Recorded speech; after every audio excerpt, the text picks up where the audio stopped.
Question पढ़ो फिर से। How many two digit numbers are divisible by 3? तो 3 का मल्टीपल पढ़ते हैं, 3 का जो टेबल है कैसे कैसे होगा, 3 6 9 3 4 जा 12, 3 5 जा 15,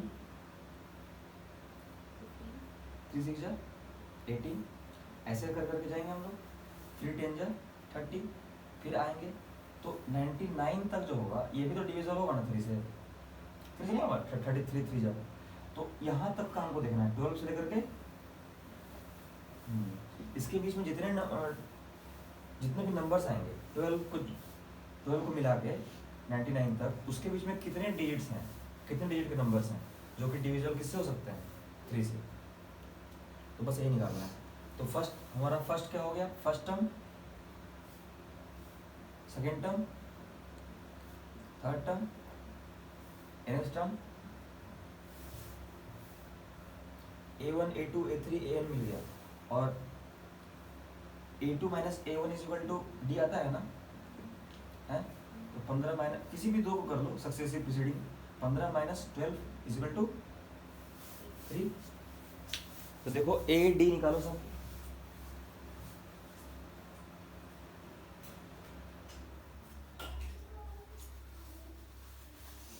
नोट करो, इसमें कुछ नहीं करना। देखो how many two digit numbers, मतलब टू डिजिट नंबर है ना ये 1 2 369 को कैलकुलेट नहीं कर रहे हैं क्योंकि 1 डिजिट है ना 369। तो जो 3 से डिविजिबल हो रहा है कौन कौन होगा, 12 15 18 अप टू 99। तो उसके बाद हमको डी कितना मिल जाएगा, डी कितना मिल गया 3। हमारे पास फर्स्ट टर्म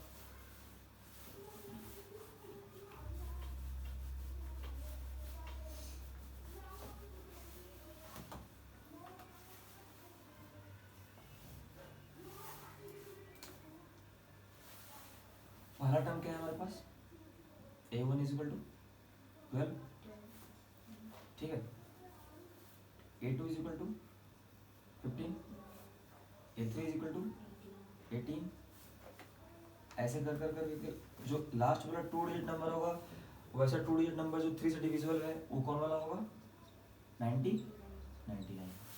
तो ये हमारा एपी फॉर्म हो गया। तो अब हमको एन पता करना है, क्या पता करना है, एन। हाउ मेनी है ना, तो हाउ मेनी का मतलब क्या है कि यहाँ पर एन की संख्या निकालनी है हमको, एन कितने होंगे, कितने ऐसे टू डिजिट नंबर्स होंगे जो 3 से डिविजिबल हैं, बस देख लो। A N is equal to A plus N minus 1 into B, question लिखी ना। तो अब इसको सॉल्व करो। ए एन हमारे पास कितना है 99, ए कितना है 12, एन निकालना है, डी कितना है 3। अभी निकाल के दिया था ना वो a2 माइनस a1 करके, मतलब किसी भी दो को हटाओ ना, 18 माइनस 15 करो 3 आएगा, तो 15 माइनस 12 करो 3 आएगा, तो डी कितना हो गया 3। तो अब इसको सॉल्व कर रहे हैं हम लोग,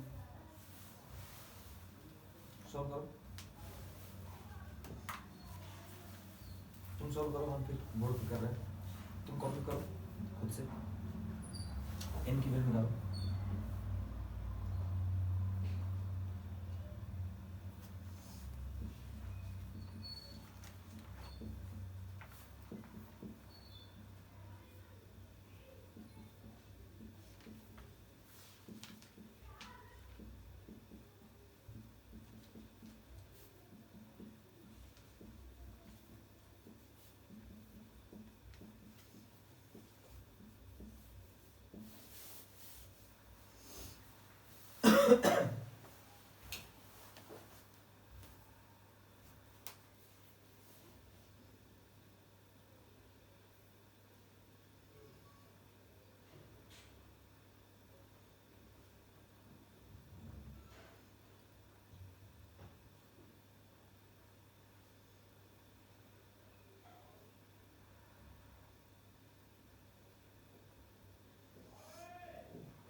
तो हाउ मेनी कितना आ जाएगा 30।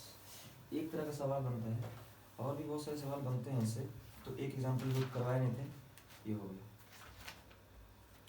अब लास्ट टर्म से लेके चलना है हमको, लास्ट टर्म पढ़ा है मैंने, लास्ट टर्म किस मिनट पढ़ते हैं, एक टॉपिक बचा हुआ था इधर का, सम करने से पहले हम लास्ट टर्म को अब देखेंगे, ठीक है ना। लास्ट टर्म से देखेंगे कि उससे भी क्वेश्चन बनता है।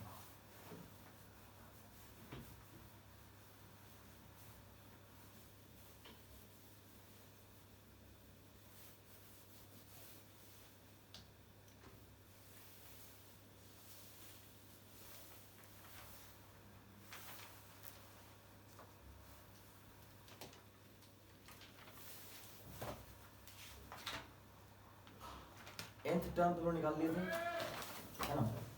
जो करते हैं देखो, nth term a n is equal to a plus n minus one into d, ठीक है। a फर्स्ट टर्म है, d कॉमन डिफरेंस है। तो अब a n को हम लोग क्या बोल रहे हैं, a n is equal to general term, क्या बोल रहे हैं, जनरल टर्म ऑफ AP। अगर सपोज करो AP में, सपोज करना है AP में m टर्म्स हैं, कितने टर्म्स हैं, m l के बाद जो m आता है, तो हम जो m लिखेंगे ना, इसी को क्या बोलेंगे, लास्ट टर्म। एग्जांपल समझाते हैं। Represents the last term which is sometimes also denoted by l।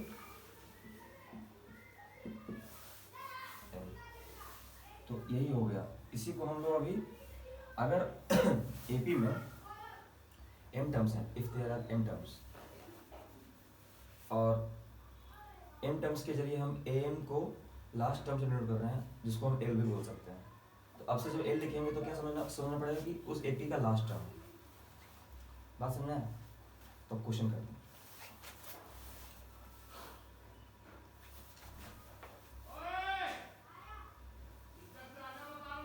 ये समझ आ गया। am में कोई क्या होगा, अगर am निकालना है तो क्या होगा, am is equal to a plus m minus one into d। n हो m हो फर्क नहीं पड़ता ना, लेकिन अभी am को क्या डिनोट कर रहे हैं, यहाँ पर क्या बोल रहे हैं, ये लास्ट टर्म, ठीक है। सपोज करो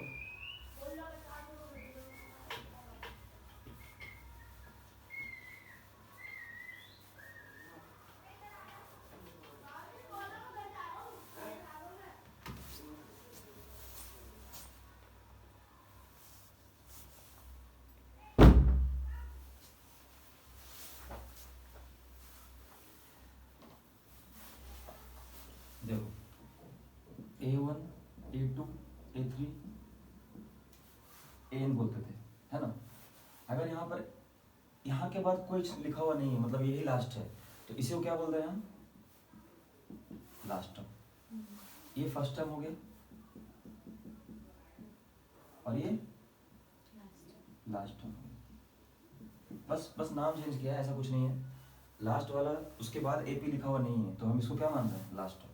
तो अब लास्ट टर्म के बेसिस पे हम लोग कुछ क्वेश्चन करते हैं, एक आध दो, फिर आगे बढ़ेंगे।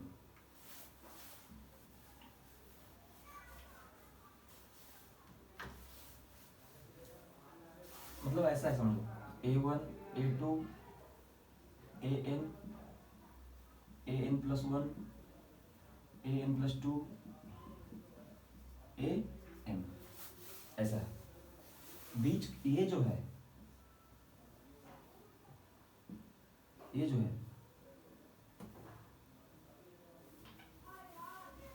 इसको बोल रहे हैं nth टर्म, इसको बोल रहे हैं लास्ट टर्म, चाहे तो लिख लो।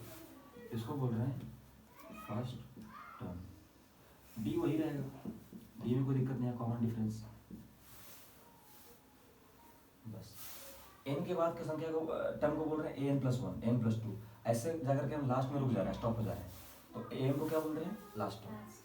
बस इसी को नोट बोल।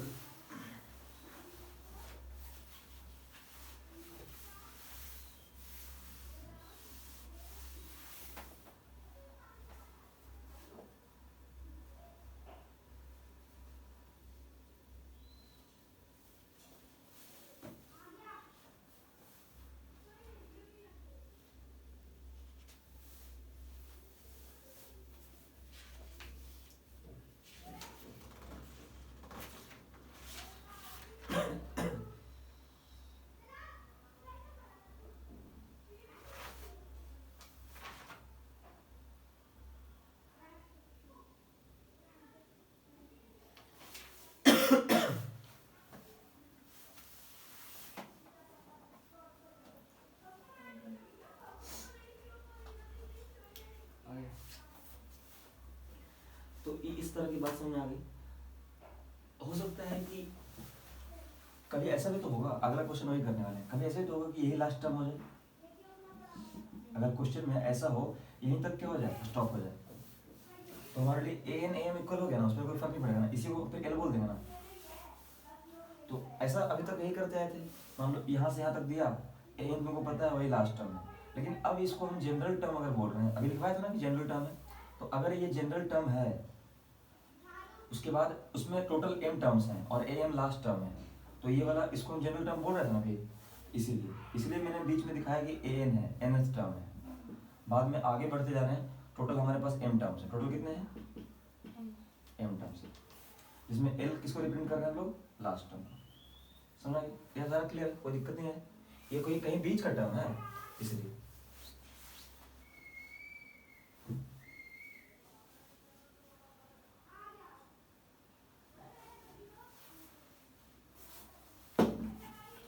तो क्वेश्चन लिखो, example number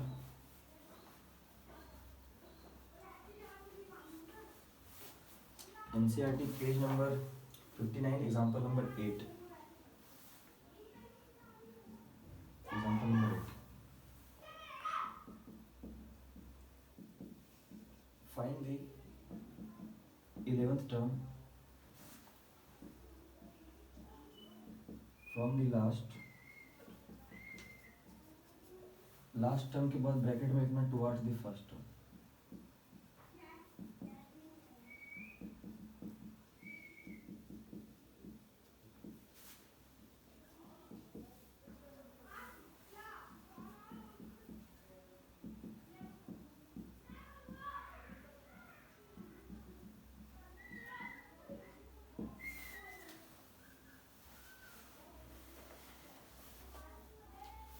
find the 11th term, है ना, from the last term, bracket में towards the first of the AP this.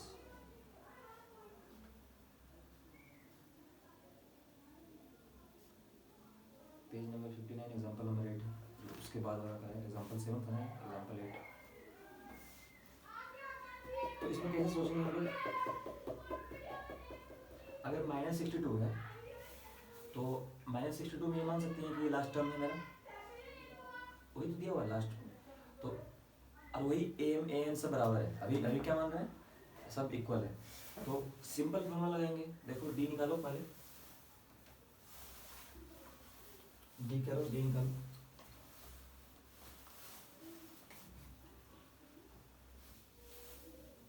AP है ना, ये फर्स्ट टर्म है, सेकंड टर्म है, तो सेकंड में से फर्स्ट हटाएंगे तो डी निकल जाएगा, कॉमन डिफरेंस, मतलब कॉमन डिफरेंस डी है ना, तो डी की वैल्यू कितनी निकल जाएगी,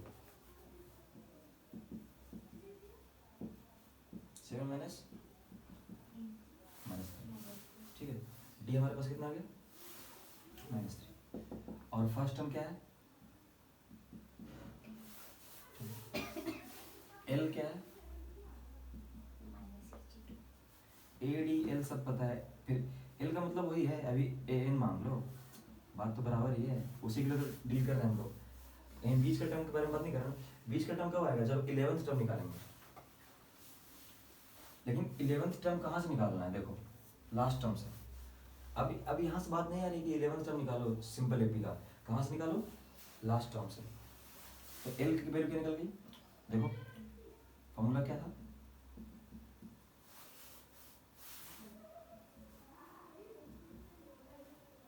-62 इज इक्वल टू ए की वैल्यू 10, एन हमको पता नहीं है, डी की वैल्यू -3, इसको हम लोग कैलकुलेट कर सकते हैं, -62 -10 is equal to n -1 into 3, -62 और -10 कितना होगा, -72, माइनस इसको -3 को अंदर मल्टीप्लीकेशन में ले जाओ, -3n +3, ठीक है, कितना आ जाएगा, -72 -3, ये +3 इधर जाकर क्या हो गया, -3, यहाँ पर -3n, -75 is equal to -3n, कटेगा, 75/3 is equal to N N कितना आ गया 25, कितना आ गया 25।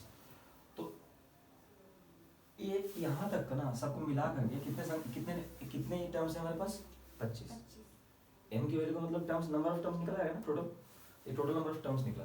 लेकिन अभी काम हमारा पूरा हुआ नहीं, हमको लास्ट टर्म से 11th टर्म निकालना है, लास्ट टर्म से 11th टर्म निकालना है। एन कितना आ गया 25, तो एन के बाद लिखना लास्ट में so there are 25 terms in the given AP, ठीक है।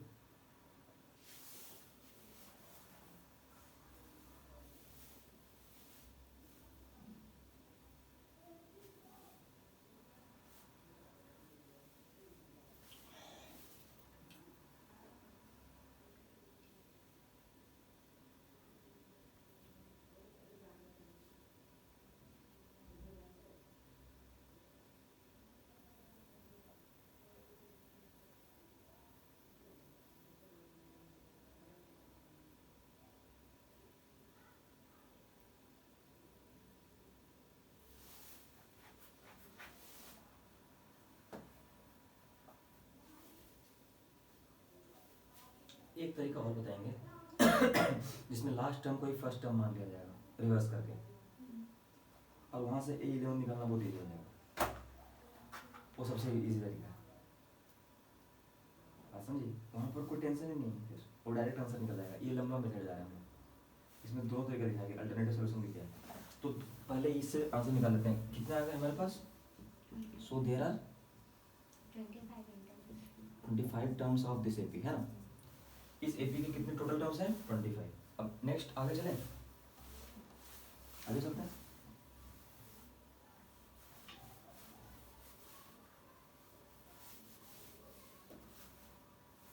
यहाँ के बाद तो हमें क्या निकालना है जी, लास्ट टर्म इधर, यहाँ से 11वां टर्म, तो यहाँ से कौन सा टर्म होगा, नहीं नहीं इधर से 11th है ना, कहीं यहाँ पर 11th आएगा, तो इधर से कौन सा टर्म होगा 15वां। ये पहला टर्म है, सेकंड टर्म है, थर्ड टर्म है, ऐसे करके यहाँ 15वां टर्म आएगा। कौन सा टर्म आएगा,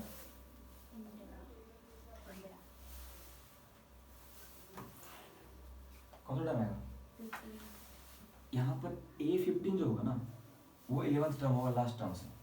क्यों, टोटल 25 टर्म है ना, इधर से 11 कैलकुलेट करेंगे तो A15 क्यों आएगा, मतलब इधर से कैलकुलेट करेंगे तो इधर से 15 टर्म क्यों आएगा, 3 का डिफरेंस है माइनस, उसके चलते नहीं,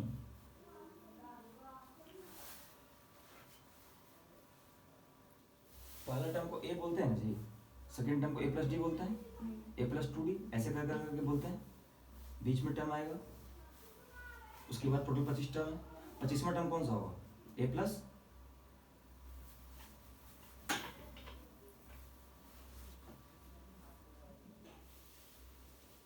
बोलो A+D, A+2D, बीच में कहीं टर्म है,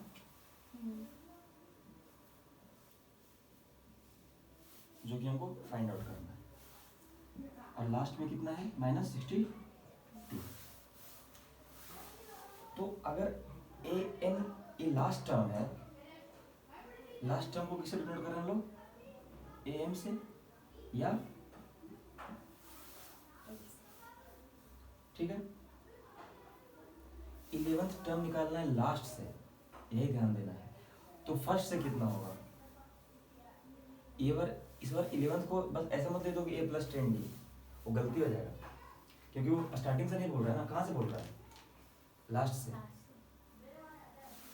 इधर से हमको 11वां टर्म, मतलब इधर से पहला टर्म हो गया, कौन सा हो गया, इधर से फर्स्ट टर्म, तो इधर से फिर हमको रिवर्स में चलना है। तो यहाँ पर पहले वाले अगर पहला को A मान रहे हैं तो यहाँ पर इसके हिसाब से कौन सा टर्म आएगा वही पता करना चाह रहे हैं।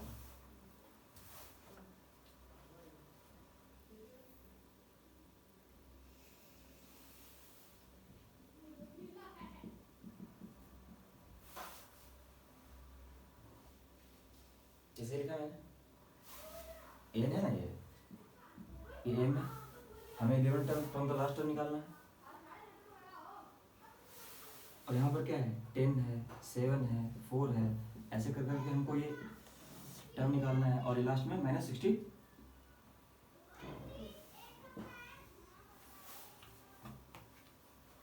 कैसे निकालेंगे? A15 जो मैंने बोला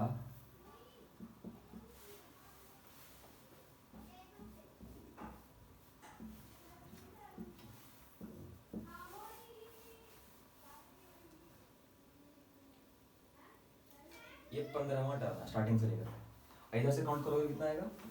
11वां टर्म, ठीक है।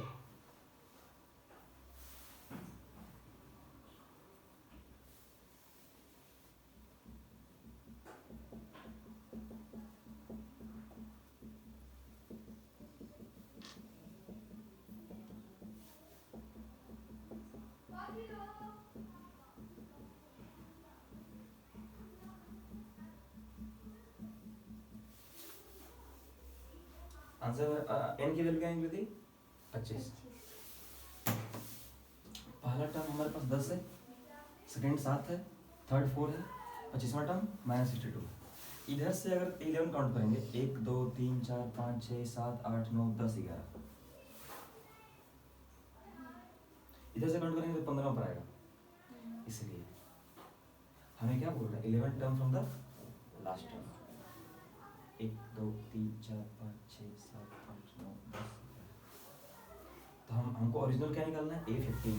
क्या निकालना है? A15। तो कुछ है अब कुछ बचे नहीं।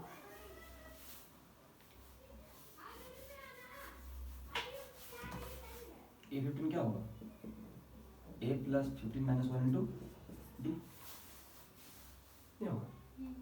चलिए A + n - 1 × D होता है, तो A15 क्या होगा? A + n - 1 × D। A क्या था? 10, 15 - 1 कितना होगा? 14। D की वैल्यू कितनी है? D अभी -3 था। 10 - 14 3 = 42 माइनस, तो यहाँ पर कहीं पर हमको -32 मिलेगा। क्या मिलेगा? -32। आंसर क्या आ गया? तुमको यहाँ पर क्या लिखना पड़ेगा? 11th term from the last term is equal to A15 is equal to A + 15 - 1 × D। ये समझाने के लिए इसको नोट कर लो, ये नोट कर लो।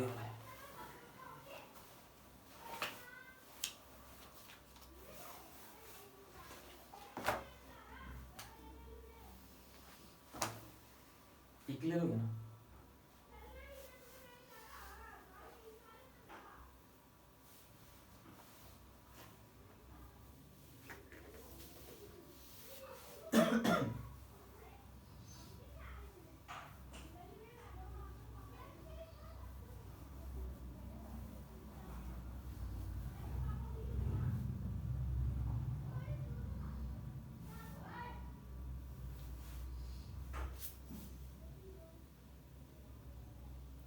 -32 क्या आंसर आ गया ना मेरा?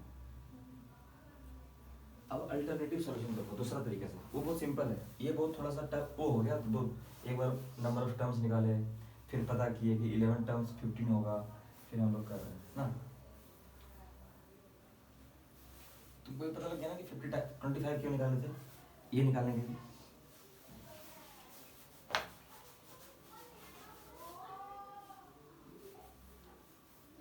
इसी क्वेश्चन को दूसरे मेथड से कैसे करेंगे? आंसर सेम आना चाहिए। अगर ये आंसर है दूसरे मेथड से करेंगे तो आंसर क्या होगा? सेम होगा ना। तो देखो AP क्या है हमारे पास? ये, इसको हम लोग उल्टा लिखते हैं। इसमें से 3 घटा रहे हैं, इसमें से 3 जोड़ेंगे ना चाहिए, तो यहाँ क्या होगा? -50 नहीं, लास्ट टर्म क्या हो गया? उल्टा रिवर्स कर दिया। अब इसी को मान लिया मैंने A है, A1 है, ये क्या है? A2 है, और ये क्या है? लास्ट टर्म है। तो बस देखो, और हमको निकालना क्या है? 11th term.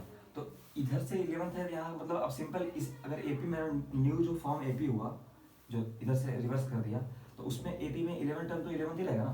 तो A11 क्या हो जाएगा? इसके अकॉर्डिंग, इस AP के अकॉर्डिंग A11 क्या हो जाएगा? A + 11 - 1 × D। इसके लिए D कितना है? इस यहाँ पर डी चेंज हो जाएगा, यहाँ पर डी कितना आ जाएगा 3। देखो ना, इसमें से इसको घटाओ ना, -59 में से इसको घटाओ, -59 एक हुआ, -62 एक हुआ, दोनों को इसमें से इसको घटाएंगे ना, A2 - A1, वही तो कर रहे हैं। मतलब इस AP के लिए D क्या है, -59 + 62 माइनस प्लस, तो 62 में से 59 कितना बचा, +3 हो गया ना, वही तो लिखा मैंने, D +3, ठीक है। और पहला टर्म यहाँ पर क्या मानेंगे हम लोग, A1 - 1 10, D कितना आ गया, -62 + 30, 30 में 62 गया, कितना आ गया, -30। आंसर सेम, ये देखो आंसर सेम निकाला मैंने। कौन आसान लगा, दोनों में से कौन सा समय कम कंज्यूम हो रहा है, ये वाला। लेकिन यहाँ पर डी भी चेंज हो जाएगा, तुमको रिवर्स भी करना पड़ेगा, मतलब काम तो यहाँ भी है लेकिन थोड़ा सा आसान सिंपल हो गया। जब भी लास्ट से करने बोले ना, तुम उस एपी को पलट दिया करो, लास्ट टर्म को फर्स्ट पे ले आओ ऐसे, लेकिन तुमको सेकंड टर्म भी निकालना पड़ेगा, वो तुम्हारा दिमाग का खेल है। वहाँ पर D -3 था, यहाँ पर D क्या है 3। बात समझ आ रही है? बेसिकली D निकालना बहुत आसान है, अगर वहाँ पर -3 है तो इसका बस साइन में चेंज आ जाएगा और कुछ साइन नहीं, समझिए। जैसे कि तो सिंपल जो O वाला एपी था उसमें से सेकंड में से फर्स्ट टर्म घटा रहे तो -3 आ रहा है, तो सिंपल है, इसको इधर कर दिया तो अब उल्टा करेंगे तो साइन चेंज हो जाएगा। अगर वहाँ -4 रहता तो यहाँ पर क्या होता 4, कर लो इतना का, D निकल गया, फर्स्ट टर्म निकल गया। हमको लास्ट टर्म पता है, जो फर्स्ट वहाँ जो फर्स्ट था यहाँ पर क्या है, लास्ट टर्म है, यहाँ पर फर्स्ट टर्म ये था, यहाँ पर लास्ट टर्म, ठीक है। नेक्स्ट है, नेक्स्ट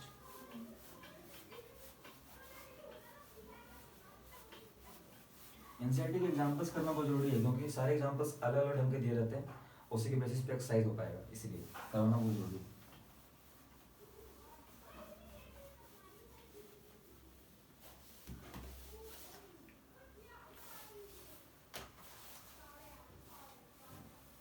एग्जांपल नंबर 9 लिखो।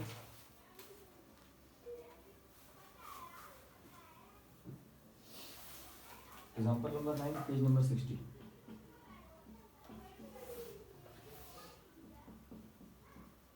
जल्दी लिखो। A sum of ₹1000 is invested at 8% simple interest. इस का मतलब क्या है, सिंपल इंटरेस्ट पर ईयर। तुम पूरा लिखना, simple interest per year, full stop. Calculate the interest at the end of each year.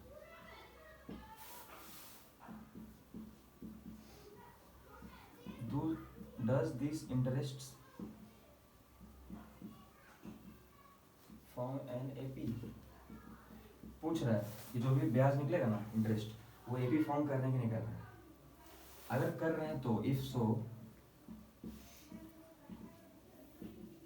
Find the interest at the end of 30 years making use of this fact। Question को समझो पहले क्या बोल रहे हैं।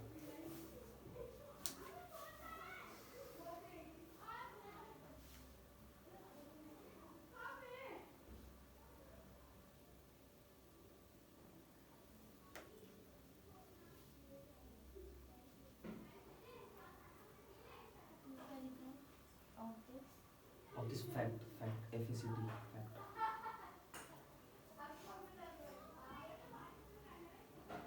क्वेश्चन समझ आ रहा है? नहीं पढ़ता हूँ, देखो। सम ऑफ ₹1000, 1000 रुपये है, उसको इन्वेस्ट किया 8% सिंपल इंटरेस्ट हर साल पे। सिंपल इंटरेस्ट का हिंदी होता है साधारण ब्याज, इसके फॉर्मूला होता है, ठीक है ना। पर ईयर, हर एक साल क्या हो रहा है, 8% के सिंपल इंटरेस्ट पे 1000 रुपया को क्या किया गया, इन्वेस्ट किया गया, लगाया गया। तो कैलकुलेट करने बोल रहा है interest at the end of each year, सारे जो हर साल के अंत में हमको इंटरेस्ट कैलकुलेट करना है, ठीक है। अब फिर उसके बाद बोला जा रहा है कि क्या ये सारे इंटरेस्ट जो निकल रहे हैं सारे सालों के अंत में वो एपी फॉर्म कर रहे हैं कि नहीं।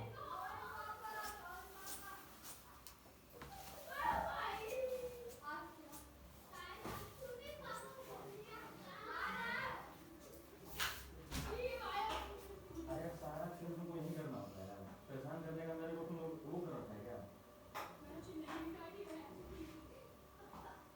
समझ में नहीं आ रहा ना मेरी बात, बिल्कुल क्लियर कर रहे हो, समझ नहीं आता। एक आदमी बोल रहा है कि परेशान हो रहा है तुम्हारी वजह से, तुमको समझ नहीं आ रहा है, क्या करें बताओ, क्या करें बताओ, कुछ करें, मार तो सकते नहीं, नहीं तो लोग भी मार दिए होते।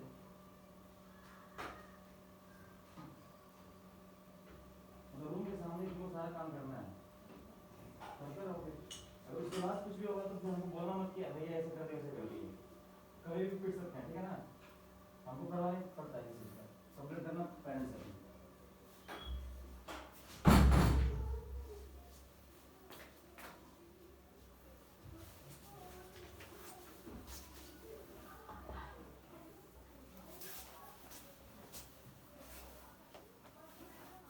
ये समझ में आ गया, 1000 रुपये को 8% सिंपल इंटरेस्ट पर ईयर पे इन्वेस्ट किया गया है। फिर पूछ रहा है कि साल के अंत में इंटरेस्ट कितना होगा, ब्याज कितना होगा, इसका हिंदी क्या है, ब्याज। सिंपल इंटरेस्ट को हिंदी में क्या बोलेंगे, साधारण ब्याज। तो अब पूछ रहा है कि क्या ये इंटरेस्ट जो है एपी फॉर्म करते हैं या नहीं करते हैं, ये हमको पता करना है। तो इतना तो पक्का है कि साल के अंत में हमको इंटरेस्ट कैलकुलेट करना है।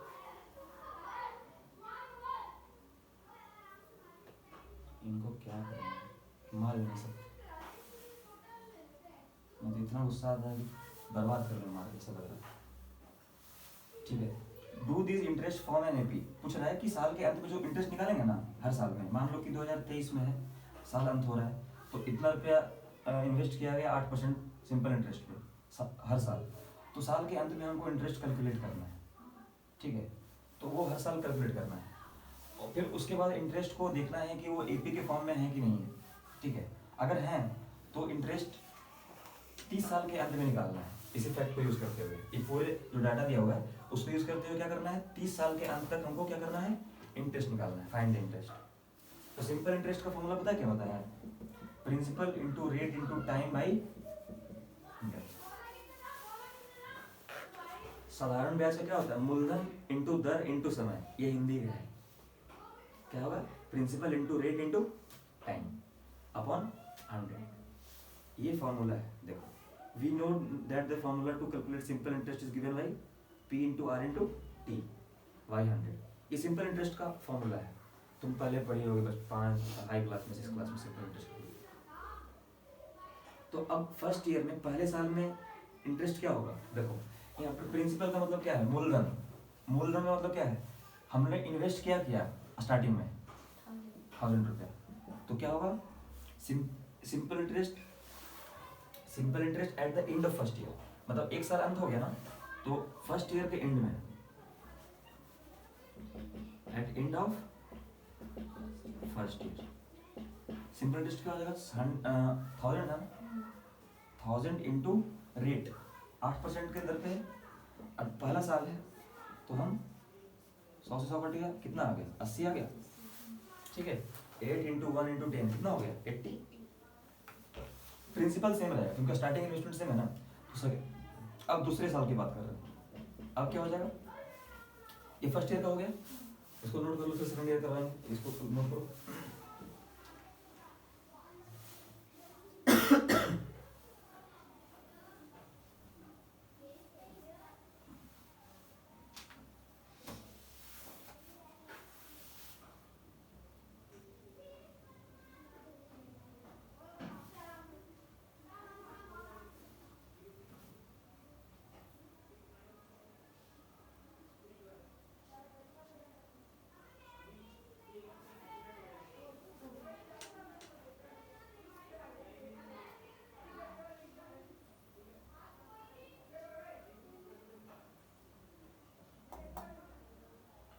कितना हो गया ना?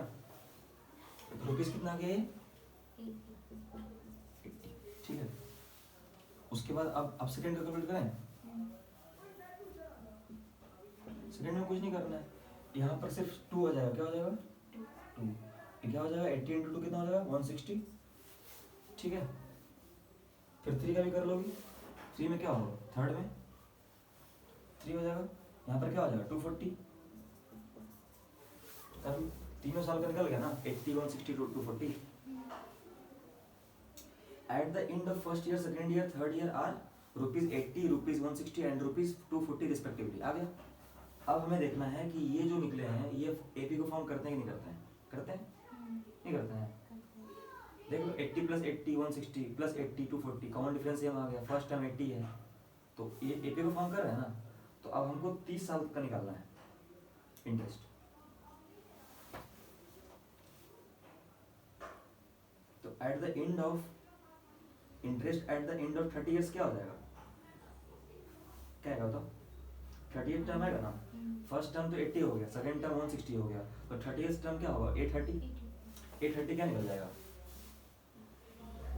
a + 30 - 1 × d। निकालो।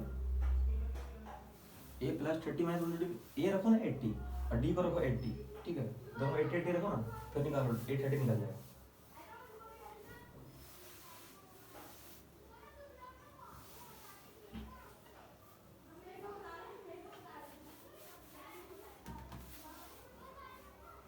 a कितना है?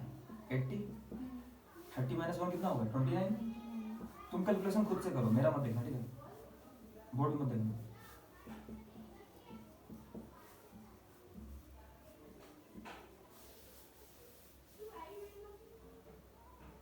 बोर्ड में मत देखो, बोल तो रहे हैं, कॉपी पे देखते रहो। वही तो मेन है कैलकुलेशन करना, बाकी सब तो सिंपल है। कितना आ जाएगा? आंसर बताना मेरे को।